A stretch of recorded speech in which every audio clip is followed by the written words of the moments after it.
রামনারায়ণ রাম। আমি আজ গুরু গীতা বই থেকে শ্রী শ্রী ঠাকুর বালব্রহ্মচারী মহারাজের কিছু বাণী পাঠ করে শোনাতে চলেছি। রামনারায়ণ রাম। গুরু হচ্ছেন ভবপারের কাণ্ডারি। বিরাটের পথে সবাইকে পৌঁছে দেওয়াই তার কাজ। সুখচর ধাম, 12ই জুন 1984।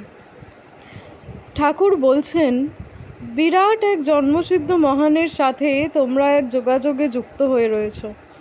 এই সত্যটা তোমাদের গভীর সত্তায় যেন সর্বদা জাগ্রত থাকে। জন্মসিদ্ধ মহান পৃথিবীর ইতিহাসে বিরল।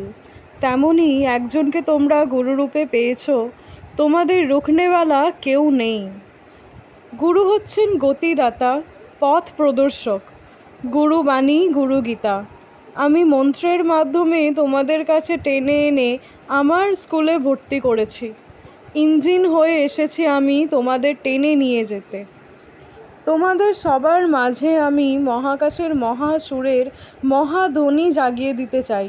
গুরু হচ্ছেন মাঝি, গুরু হচ্ছেন ভবপারের কাণ্ডারি। টেনে নেওয়ার জন্যই গুরু বিরাটের পথে সবাইকে পৌঁছে দেওয়াই তাঁর কাজ। মহাকাশের অনন্ত ভাণ্ডারের সুর নিয়ে আমি তোমাদের কাছে এসেছি। ওই সুরে ভরপুর করেই আমি তোমাদের ঠেলে নিয়ে যাব। শুধু তোমরা একটু কাজ করে যাও। শরণাগত হয়ে শরণের পথে থাকাই হলো তোমাদের পথ। প্রেমের বন্ধনে থেকে গুরুগত প্রাণ হয়ে গুরুর আদেশ নির্দেশ পালন করে যাও। কোনো রকম তর্কে বিতর্কে যাবে না। মনে রাখবে, সদা সর্বদা গুরু কৃপাহি কেবলম। ঠাকুর আরও বলছেন, কিন্তু এর বিপরীত পথে যদি চলো, আমার আদেশ নির্দেশ উপেক্ষা করে নিজের ইচ্ছা মতো কাজ যদি করতে থাকো, তাহলে তোমাদের যে কী গতি অর্থাৎ অবস্থা হবে ভাবলেও আমার দুঃখ হয়। কোন সাহসে বা বুদ্ধিতে এমনভাবে চলতে পারো? তোমাদের কোনো দাম অর্থাৎ শূন্য আছে বাইরের জগতে? তোমাদের নিজেদের মধ্যে দামাদামি আছে। জন্ম মৃত্যুর ঘূর্ণিপাকে পড়ে এক একজন কয়েদির মতো আসছো আর যাচ্ছ। কয়েদিগো আবার কয়েদির মধ্যে গ্রুপ আছে। শুধু গ্রুপের মধ্যে নিজেদের গ্রুপের মধ্যে তোমরা। সুতরাং তোমাদের কোনো ভ্যালু নাই, কিচ্ছু ভ্যালু নাই। গুরুর সাথে কোনো তর্ক চলবে না, কোনো বুদ্ধি চলবে না, কোনো মান চলবে না, অভিমান চলবে না, দুঃখ চলবে না। আমি মহাকাশের একজন কর্মী, সাধারণ কর্মী। আমার পাসপোর্ট আছে। মহাশূন্যের যে কোনো স্থানে আমি অবাধে যেতে পারি। অফিসের একটা পিয়নেরও দাম আছে। অফিসের বড় বাবুদের তোয়াজ কইরা অর্থাৎ করে, হাতে পায়ে ধইরা অর্থাৎ ধরে সাধারণ লোককে সে রক্ষা করতে পারে। আমি ইউনিভার্সের সাধারণ কর্মী। আমি প্লিজড হইয়া তোমাদের মতন কয়েদি আসামিদের কিছুটা সেভ করার ব্যবস্থা করতে পারি।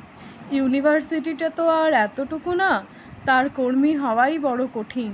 সেই জন্য বাচ্চা বয়স থেকে কি কঠোর পরিশ্রম করতেছি শুনছ তো তোমরা। তোমরা যারা আবাসিক প্রতিনিয়ত আমার সান্নিধ্য পাচ্ছ, আর যারা প্রায় প্রতিদিন আমার কাছে আসা যাওয়া করছো, কত ভাষণ কত উপদেশ শুনছ, তোমরা তো এই বয়সেও সিধা অর্থাৎ তৈরি হইলে না। আর আমি আমার 2 বছর বয়স থেইকা, 3 বছর বয়স থেইকা, 5 বছর বয়স থেইকা আমার কাজ করে যাচ্ছি। আর আমার উপর নির্যাতন সম্পর্কে অনেকবার অনেকভাবে তোমাদের কাছে বলেছি। সেসব শুনে হয়তো তোমাদের কারো কারো মনে একটু দুঃখ হয়েছে।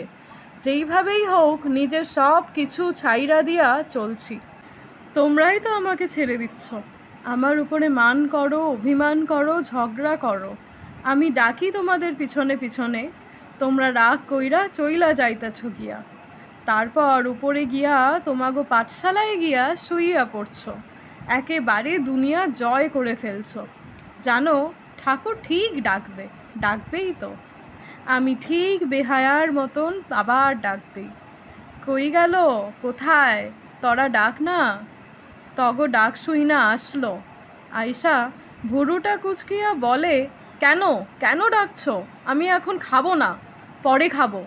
আমি আবার ডাকলাম, না আমি খাবো না। না নাই হইয়া গেল। তাতেও আমার এতটুকু দুঃখ নাই। আমি ভাবি, এরা যে এমন করতেছে এটা এদের স্বভাব। এই স্বভাব হলো জন্মান্তরের সঞ্চিত অপরাধের সংস্কার। এইটাই স্বভাবজাত প্রথা। পেটে গু, বায়ু ছাড়লে কি চন্দনের গন্ধ বাইরাইব? সেই গন্ধে হালায় শিয়াল কাম করে। শিয়াল আছে না, শিয়ালের দেখলেই কুকুর তাড়ায়। এখন মাঝে মাঝে শিয়াল করে কি, বাড়িতে আইসা রান্নাঘর খোঁচাইয়া খাইতে চায়। এদিকে কুকুর দেইখাই যখন ঝাঁপাইয়া পড়ে, তখন শিয়াল উপায় না দেইখা ঠুস কইরা পাছা দিয়া একখান ছাড়ে। শিয়াল ঠুস কইরা একখান ছাড়লেই এমন দুর্গন্ধ বাইরায় যে কুকুর পর্যন্ত ওই দুর্গন্ধে খ্যা খ্যা কইরা চইলা গেল। এমন একখান দিল দুর্গন্ধ ছাইরা। তোমাদের মধ্যে, তোমাদের ভিতরে এই দুর্গন্ধই ভরা। তোমাদের কথায়, বার্তায়, চাল চলনে, মানে, অভিমানে, ভালোবাসায় সব ঠুস। সেইটা সহ্য করেও আমি আমার কাজ করে যাচ্ছি। আমি ভাবি, আচ্ছা যাক যাক যাক তো, এই যে বললাম, কত আর বলা যায়? 1 দিন, 2 দিন, 3 দিন, 1 মাস, 2 মাস, 6 মাস, 1 বছর, 2 বছর, 3 বছর, ধুর দেখি নাচে, এক জায়গায় নাচে, সামনে আর দৌড়ায় না। তোমাদের কোনো কথা আমার শোনার প্রয়োজন হয় না, কোনো কথা বলবার প্রয়োজন হয় না, তোমাদের কোনো কথা শোনার আমার বাধ্যবাধকতা নেই। সুতরাং তোমাদের সাথে আমার সম্পর্ক শুধু এক জায়গায় আছে বইলা আমি নিজেই সম্পর্ক পাতাইয়া নিই। এক জায়গায় আছি যদি কিছু করা যায়, আমি নিজের স্নেহের হাত বাড়াই। কিন্তু তোমরা প্রতি মুহূর্তে সেই রাগ কইরা চলবা, অভিমান কইরা চলবা। তাইলে কেমনে হইব? কেমনে তত্ত্ব পাওয়া যায়, কেমনে আসল বস্তু খুঁজা পাওয়া যায়, কেমনে চিরন্তন আনন্দ পাওয়া যায়, সেটা জানার ইচ্ছা আছে তোমাদের? আমিও বেহায়ার মতন বলতে আরম্ভ করছি, আচ্ছা আরেকটু চেষ্টা করে দেখি। আমার স্নেহের বশে তোমাদের ভালো চাই, কিন্তু কার্যকলাপে তো থাকে না। আমার আদেশটা যে থাকবো কিসের উপর ভিত্তি করে? তগ মতন জীবন কোটি কোটি মশা মাছি উড়তাছে আত্মাদের মধ্যে। তোদের দুঃখ যে নিজের ভিতরে লাগাই, ভাবি এত যে পরিশ্রম করলাম, এত যে খাটলাম, কার জন্য খাটলাম? মন খারাপ হয়।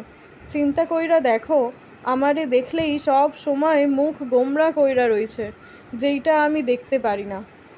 তোদের সঙ্গে যখন আমি কথা বলি আজ পর্যন্ত, আগে কিন্তু তগলগে ঝগড়া করতে যাই না, গোমরা হইয়া কথা বলি না। হঠাৎ যদি একটা বিষয়বস্তু নিয়ে চিন্তা করতে থাকি, তখন হয়তো অন্য মানুষকে হইয়া গেলাম। কিন্তু তোমাদের মন রক্ষা করার জন্য আমার চলতে হবে, এইটা কত বড় অপরাধ বলো তো? আমি তো খুইলা বইলাই দিই। আমি কি করি তোমাদের দেখবার কোনো প্রয়োজন নাই। সুতরাং আমার আদেশ মতন চললে বাঁচন, আর কোনো কথা আমার জানার দরকার নেই। আমার এই হয়েছে সেই হয়েছে এসব আমাকে বলবে না। আর একজন আছে, সে কখন আইছে কই থাকে জানায় না। আসছিস, বস, কথা বল। তার পাওয়া নাকি তারে দেওয়া হয় নাই, দিলেও যে রক্ষা করতে পারবে না সেইটা তো ভুইলা গেছে। কি কথাটা আমি বলবো? তোমাদের দুঃখ লাগবে।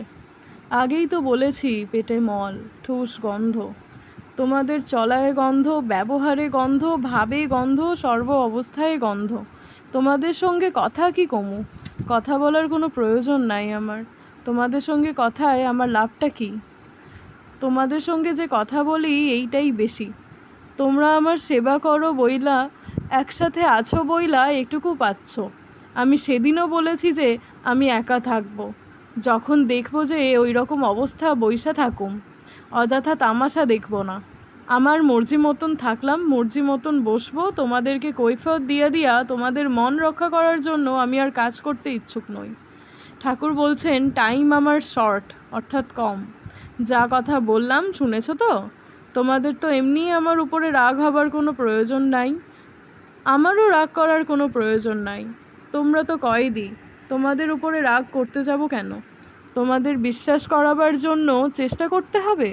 কথার কথা বলছি, যদি বলো আমার প্রচুর টাকা আছে, বিশ্বাস করো বা না করো, মানো বা না মানো, পরিষ্কার কথা, সেইখানে আমারে তোমাদের বুঝাইতে হইব?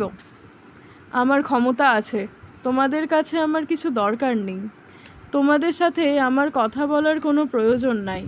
আমার স্নেহের হাত আছে, সেই সূত্রে যদি তোমাদের আবর্জনা কিছু দূর হয়, ময়লা কিছু সরে যায়, সেই জন্য স্নেহের হাত বাড়াই। তোমরা আমাকে বিশ্বাস করো কোনোদিনও বলি? একটুও না। তোমাদের প্রশংসায় আমার কিছু দরকার নাই, তোমরা তারিফ করলে আমার কিছু লাভ নাই। এগুলো হলো ব্যাঙের লাফানি। ব্যাঙের লাফানিতে আমার খুশি হবার কোনো প্রয়োজন নাই। তোমরা কি ভাবলা তার মধ্যে আমি নাই? তোমাদের স্নেহ করি, একটু কাছে থাকো, বসো, একটা অর্থাৎ স্নেহের টান থাকে না, থাকে, সেই মতো তগ লইয়া একটু কথাবার্তা কই, তাতে তোরা সব পার হইয়া যাবি। এইটুকু তোদের উপরে আমার স্নেহের আশীর্বাদ। আমি ডাকলে আসে না, এইখানে গল্প করবি মুখ ঘুরাইয়া, পরক্ষণে দেখবি যে আইলো, আইলো, অমুকে আইলো। তাদের সাথে কি হাসি, কি ভাবভঙ্গি, কি চোখের ভাব। একজনের বলছে, তুই এরকম করছিস কেন? কারে কি যে ডাকতেছে, কারে কি যে বলবে, কিছুই ঠিক নাই। ভূতি আয় আয়, ইস, একেবারে দরদ উতলাইয়া পড়তেছে। কিভাবে আর এক শয়তানির কাছে নিজের প্রকাশ করবে, এটাই তখন ভালো। যেই নাকি আমি ডাকলাম, এদিকে আয় তো, সাথে সাথে গম্ভীর। একেবারে দুনিয়ায় কাউকে চিনস বইলাই মনে হয় না। হাসি, জীবনে কোনোদিন হাসছিস বইলা মনে হয় না। হ্যাঁ, কি সুন্দর ছেলে। কয়ের ছোঁয়াচ খাইতে গেছোস, কয়ের ছোঁয়াচ খাইতে যাস, আর জায়গা পাস নাই, হাসছোস, চোখে চোখে তাকাস। হ্যাঁ, দেখো কিছু রস পাস কিনা। ধাপার ময়লা দিয়া রসের শরবত খাও তোমরা। হ্যাঁ, রসের শরবত খাইতে গেছে। এই তো, আর আমি এই ডালিমের রস দিতে চাই, আমারে বলে খাবো না, ইচ্ছা নাই। এদিকে দেখি চা খাইতেছে, আইনা চা দিল, চা খাইতেছে। আরে বাবা, যত আবর্জনা ছেঁচা ছুঁচা খাওয়াইতেছে, সেখানে আবার কথা বলবো কি? আবার কত দরদ আসছে। ইচ্ছা হচ্ছিল যাক দেখি, হাতুড়ি বাটালি নিয়ে বসছি, দেখি সলিড কইরা তৈরি করতে পারি কি না। আমি ঠুন্ডা হইয়া বইসাই রয়েছি, অনেক চেষ্টা করছি। অনেক সময় বলতাম বিরক্তি নাই, রোজই বলতাম। আমার আর আগের মতন ইচ্ছাই নাই। কেমনে হবে? কেমনে কইরা তোমার কৃপা পাবো, কেমনে কইরা তোমার কাছে আইতে পারুম, এইগুলো আমি বইসা বইসা লিস্ট দিমু তোমাগো না।